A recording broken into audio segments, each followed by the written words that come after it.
All right, we'll now take a look at exercise 1011 on page 539.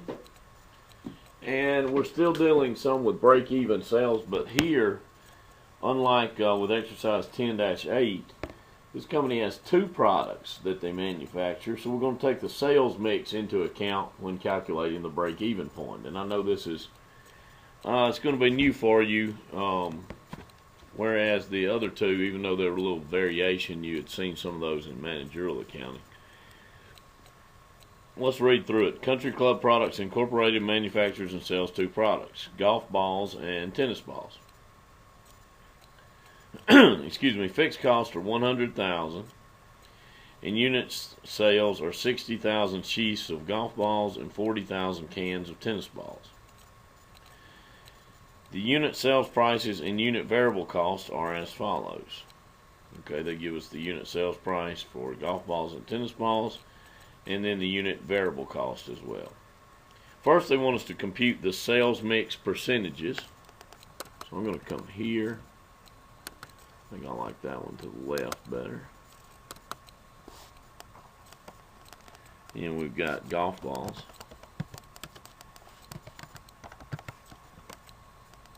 Unit sales on golf balls, 60,000 sheaths. Easy for me to say. Okay. Then for tennis balls,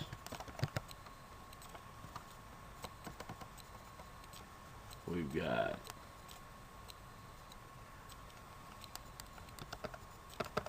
40,000 cans.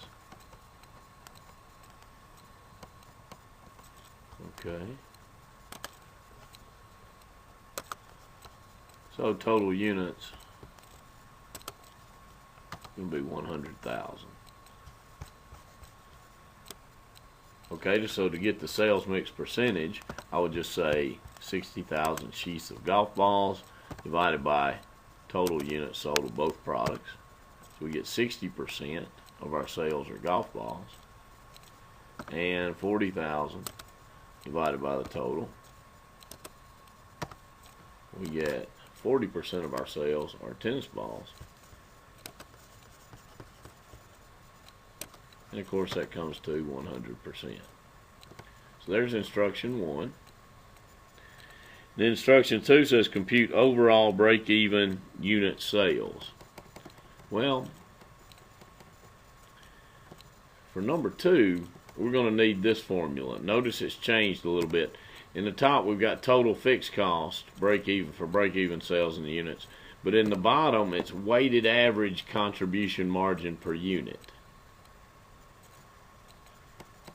Okay, remember our contribution margin per unit was sales price per unit minus variable cost per unit.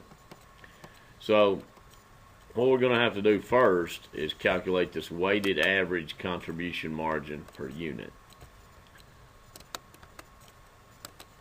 And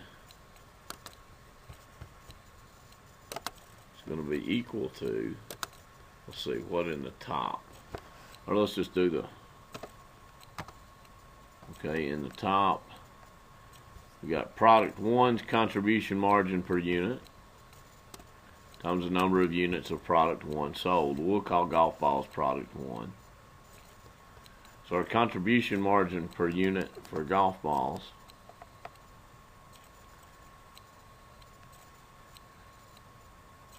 see, I think I need a bracket like this first. Okay, the unit sales price is $6 minus the variable cost is $3.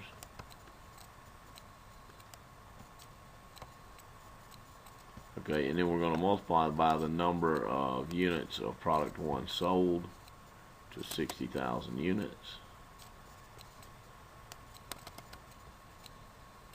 Need my equal sign out here. Times 60,000 units.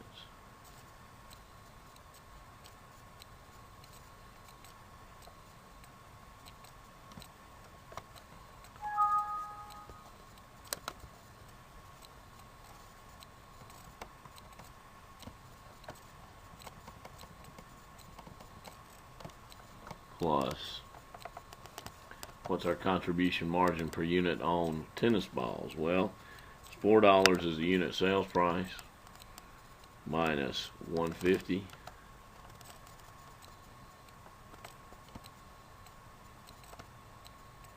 is the variable cost per unit times we're going to sell 40,000 cans of tennis balls.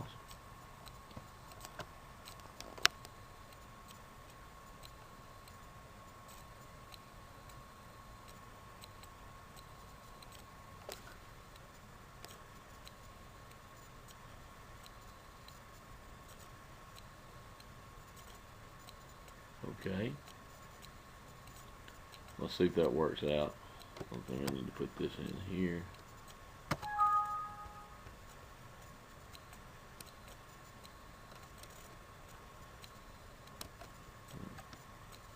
Okay, let me try that formula again. Okay, I'm going to start a little further back. I'm going to start with contribution margin per unit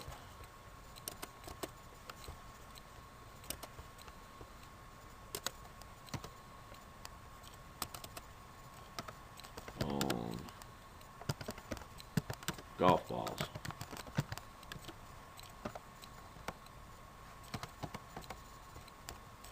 Okay. Well, it's going to be equal to our sales price per unit on golf balls is $6 minus the variable cost per unit on golf balls is $3. So we get $3 is our contribution margin per unit on golf balls. Okay, then if we want contribution margin per unit on tennis balls, well, it's going to be equal to sales price per unit on tennis balls is $4 minus the $1.50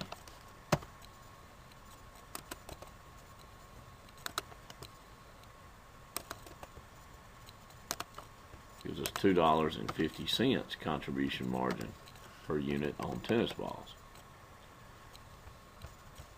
Okay, so now if we want our weighted average contribution margin per unit, okay, it's going to be equal to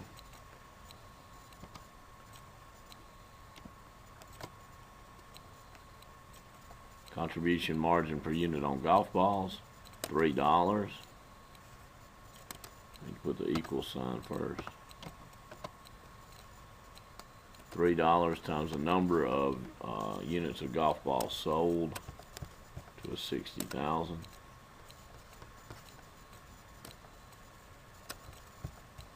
Let's back this up. Equals $3 times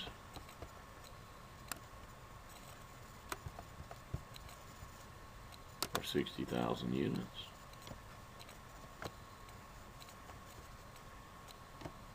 Plus the 250 times the 40,000 units on tennis balls.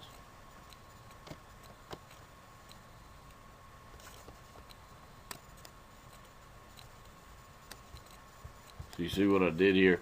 I took the contribution margin per unit for golf balls, $3, times the number of golf balls sold, 60,000, or sheafs of golf balls, plus the contribution margin per unit on tennis balls, 250, times the number of tennis balls sold during the year. Okay, and we're going to bracket that again so we can divide it.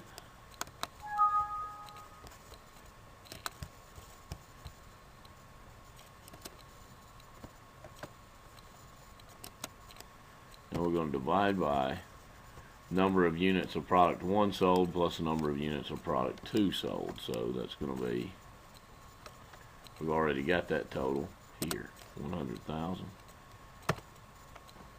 So that gives us a weighted average contribution margin of 2.8, and that may be rounded. Let me format that this way. So you can copy and then hit paste special formatting. $2.80. That's our weighted average contribution margin per unit. So now we're going to come back to this formula. Break-even sales in units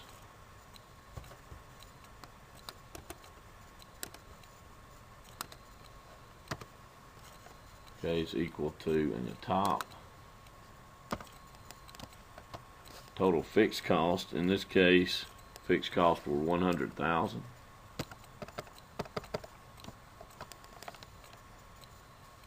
Divided by the weighted average contribution margin per unit, which we have here, $2.80. Was 100,000 divided by 280.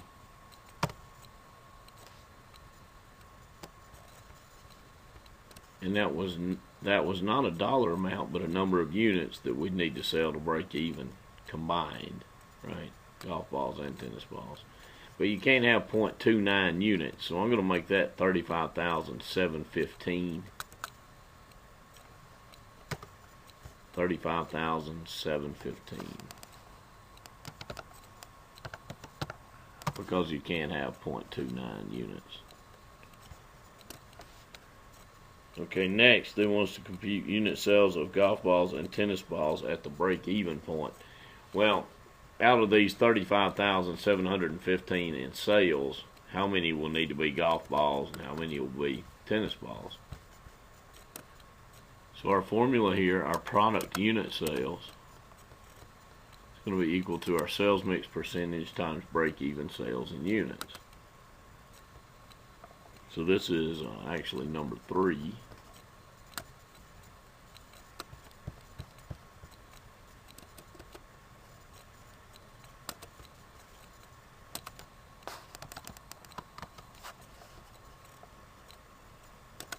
Okay, so for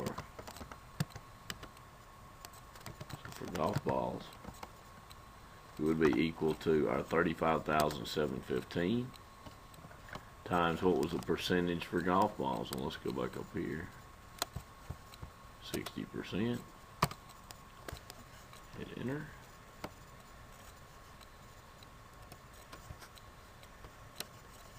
So for golf balls, out of the 35,715, 21,429 need to be golf balls. Then for tennis balls,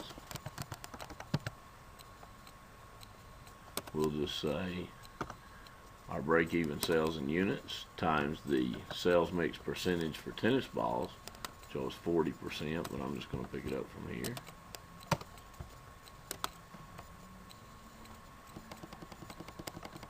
So break-even sales in units are 35,715.